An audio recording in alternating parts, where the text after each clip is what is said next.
Quelle est la différence entre un acte juridique, un acte judiciaire et un acte juridictionnel?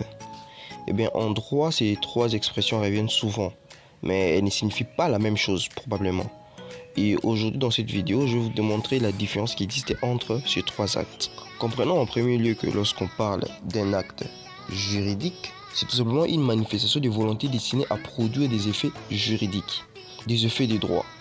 En d'autres termes, c'est celui qui est relatif au droit ou qui est fondé essentiellement sur le droit. Et en lui, en général, il englobe l'acte judiciaire et l'acte juridictionnel que nous allons voir. À titre d'exemple, nous avons un contrat, un testament ou une donation. Ce sont des actes juridiques. Ils sont fondés sur le droit. Deuxièmement, nous avons ce qu'on appelle un acte judiciaire.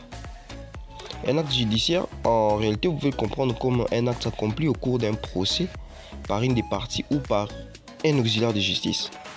En d'autres termes, c'est un acte juridique, mais qui a un trait au domaine de la justice, comme nous venons de le dire tantôt.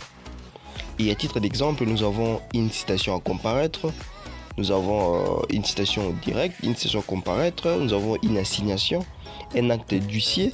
Ce sont des actes judiciaires qui ont trait à un domaine de la justice. Et troisièmement, nous avons ce qu'on appelle un acte juridictionnel. Un acte juridictionnel est généralement pris comme une décision rendue par une juridiction.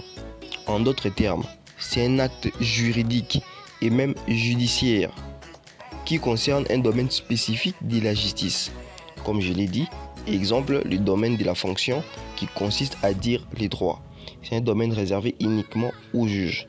Donc ça concerne un domaine spécifique de la justice. Et à titre d'exemple, nous avons un jugement, un arrêt ou une ordonnance.